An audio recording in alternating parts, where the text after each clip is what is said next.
sorry, so what you say was,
This is the story of a man named Stanley. Stanley worked for a company in a big building where he was employee number 427. Employee number 427's job was simple. He sat at his desk in room 427 and he pushed buttons on a keyboard. Orders came to him through a monitor on his desk, telling him what buttons to push, how long to push them, and in what order. This is what employee 427 did every day of every month of every year. And although others might have considered it soul-rending, Stanley relished every moment that the orders came in, as though he had been made exactly for this job. And Stanley was happy. And then one day, something very peculiar happened. Something that would forever change Stanley. Something he would never quite forget. He had been at his desk for nearly an hour when he realized that not one single order had arrived on the monitor for him to follow. No one had showed up to give him instructions, call a meeting, or even say hi. Never in all his years at the company had this happened, this complete isolation. Something was very clearly wrong. Shocked, frozen solid, Stanley found himself unable to move for the longest time. But as he came to his wits and regained his senses, he got up from his desk and stepped out of his office.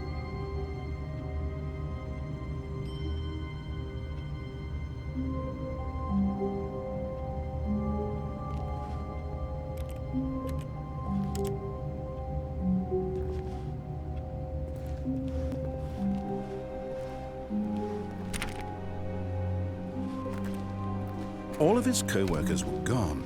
What could it mean? Stanley decided to go to the meeting room. Perhaps he had simply missed a memo.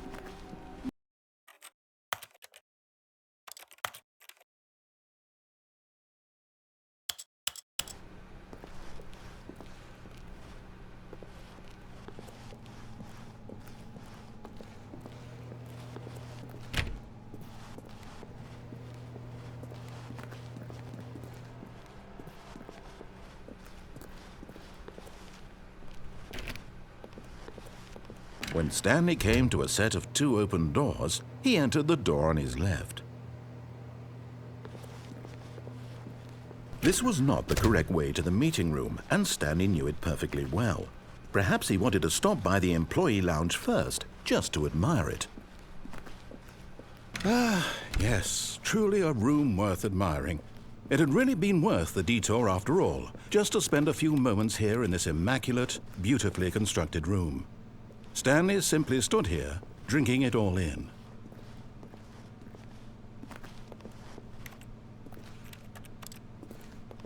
But eager to get back to business, Stanley took the first open door on his left. Stanley was so bad at following directions, it's incredible he wasn't fired years ago.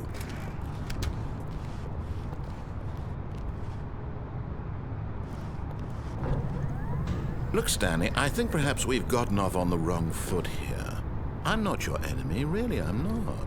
I realize that investing your trust in someone else can be difficult, but the fact is that the story has been about nothing but you all this time. There's someone you've been neglecting, Stanley. Someone you've forgotten about.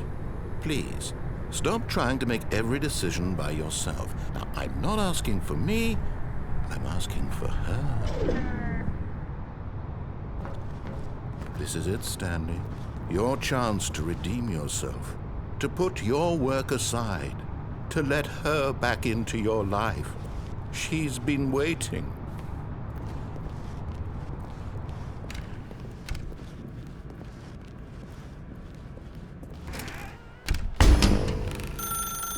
That's her, Stanley.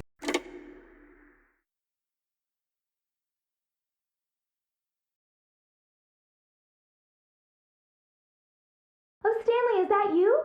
Hold on, sweetie. Sorry to keep you waiting. I'm just pulling the bread out of the oven. All right. Okay, there we go. All right, now, I want you to come in and tell me all about your day. Gotcha! Oh, come on. Did you actually think you had a loving wife who'd want to commit their life to you? I'm trying to make a point here, Stanley. I'm trying to get you to see something. Come inside. Let me show you what's really going on here.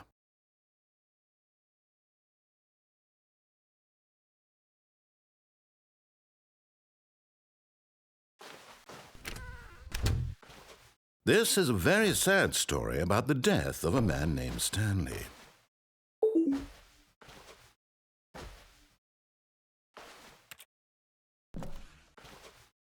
Stanley is quite a boring fellow. He has a job that demands nothing of him, and every button that he pushes is a reminder of the inconsequential nature of his existence. Look at him there, pushing buttons, doing exactly what he's told to do. Now he's pushing a button. Now he's eating lunch. Now he's going home. Now he's coming back to work. One might even feel sorry for him, except that he's chosen this life. But in his mind, he can go on fantastic adventures. From behind his desk, Stanley dreamed of wild expeditions into the unknown, fantastic discoveries of new lands. It was wonderful, and each day that he returned to work was a reminder that none of it would ever happen to him. And so he began to fantasize about his own job. First, he imagined that one day while at work, he stepped up from his desk to realize that all of his co-workers, his boss, everyone in the building had suddenly vanished off the face of the earth. The thought excited him terribly.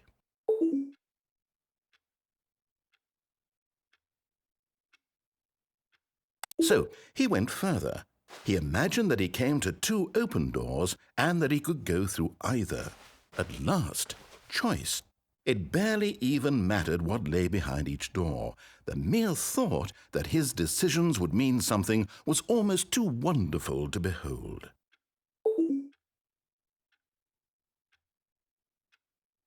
As he wandered through this fantasy world, he began to fill it with many possible paths and destinations. Down one path lay an enormous round room with monitors and mind controls. And down another was a yellow line that weaved in many directions. And down another was a game with a baby. And he called it the Stanley Parable. It was such a wonderful fantasy, and so in his head he relived it again, and then again, and again, over and over, wishing beyond hope that it would never end, that he might always feel this free. Surely there's an answer down some new path, mustn't there be? Perhaps if he played just one more time. But there is no answer. How could there possibly be? In reality, all he's doing is pushing the same buttons he always has. Nothing has changed. The longer he spends here, the more invested he gets, the more he forgets which life is the real one. And I'm trying to tell him this, that in this world he can never be anything but an observer, that as long as he remains here, he's slowly killing himself. But he won't listen to me. He won't stop. Here, watch this. Stanley, the next time the screen asks you to push a button, do not do it. You see? Can he just not hear me? How can I tell him in a way that he'll understand that every second he remains here, he's electing to kill himself? How can I get him to see what I see? How can I make him look at himself? I suppose I can't, not in the way I want him to. But I don't make the rules. I simply play to my intended purpose, the same as Stanley. We're not so different, I suppose. I'll try once more to convey all this to him. I'm compelled to. I must. Perhaps, well, maybe this time he'll see. Maybe this time.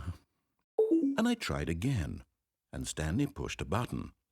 And I tried again, and Stanley pushed a button. And I tried.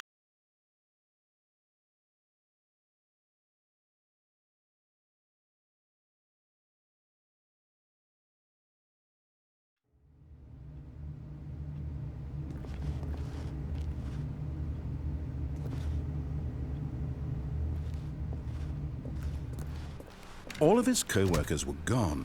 What could it mean? Stanley decided to go to the meeting room. Perhaps he had simply missed a memo.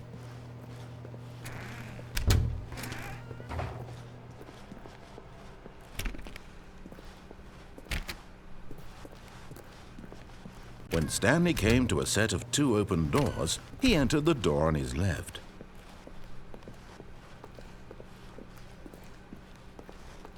Yet there was not a single person here either. Feeling a wave of disbelief, Stanley decided to go up to his boss's office, hoping he might find an answer there.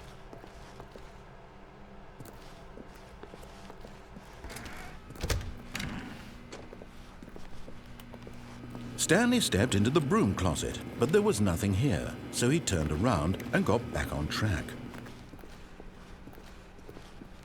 Coming to a staircase, Stanley walked upstairs to his boss's office.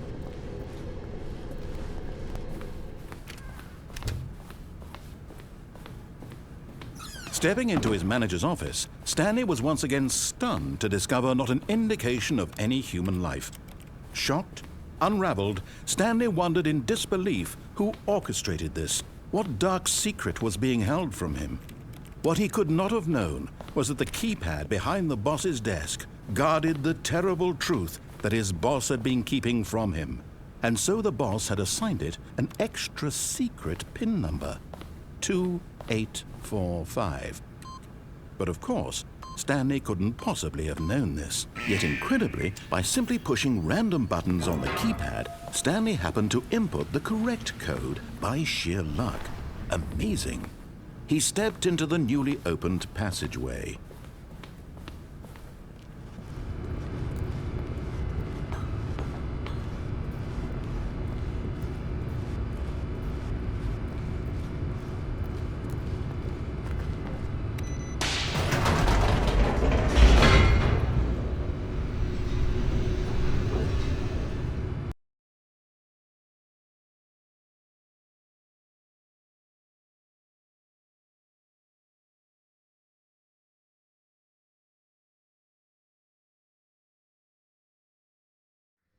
Descending deeper into the building, Stanley realized he felt a bit peculiar.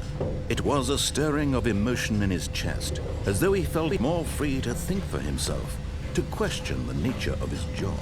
Why did he feel this now, when for years it had never occurred to him? This question would not go unanswered for long. Stanley walked straight ahead through the large door that read Mind Control Facility.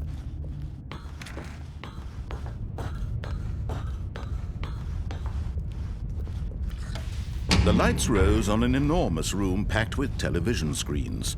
What horrible secret did this place hold? Stanley thought to himself. Did he have the strength to find out?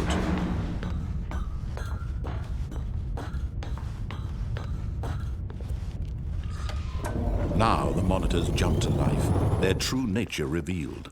Each bore the number of an employee in the building, Stanley's co-workers. The lives of so many individuals reduced to images on a screen, and Stanley, one of them, eternally monitored in this place where freedom meant nothing.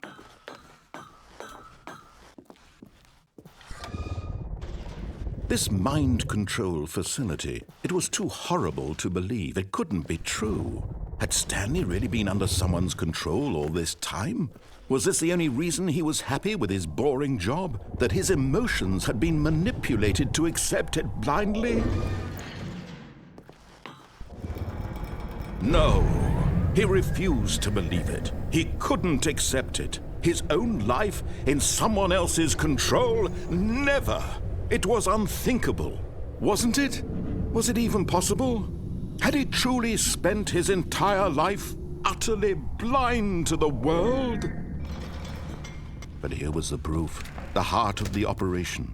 Controls labeled with emotions, happy or sad or content.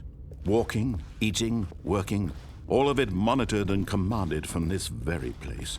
And as the cold reality of his past began to sink in, Stanley decided that this machinery would never again exert its terrible power over another human life, for he would dismantle the controls once and for all.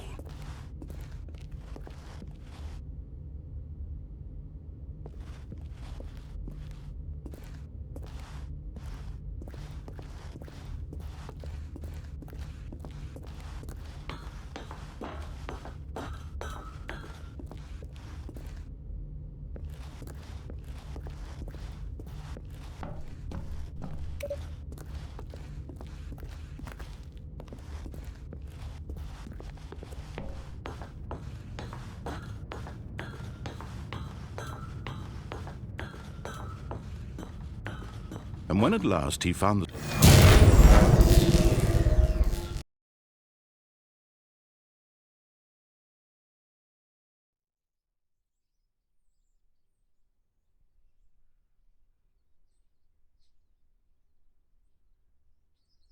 blackness and a rising chill of uncertainty, was it over? Yes. He had won. He had defeated the machine, unshackled himself from someone else's command. Freedom was mere moments away. And yet, even as the immense door slowly opened, Stanley reflected on how many puzzles still lay unsolved. Where had his co-workers gone? How had he been freed from the machine's grasp? What other mysteries did this strange building hold? But as sunlight streamed into the chamber, he realized none of this mattered to him, for it was not knowledge or even power that he had been seeking, but happiness. Perhaps his goal had not been to understand, but to let go. No longer would anyone tell him where to go, what to do, or how to feel. Whatever life he lives, it will be his. And that was all he needed to know. It was perhaps the only thing worth knowing. Stanley stepped through the open door. Stanley felt the cool breeze upon his skin, the feeling of liberation, the immense possibility of the new path before him. This was exactly the way, right now, that things were meant to happen. And Stanley was happy.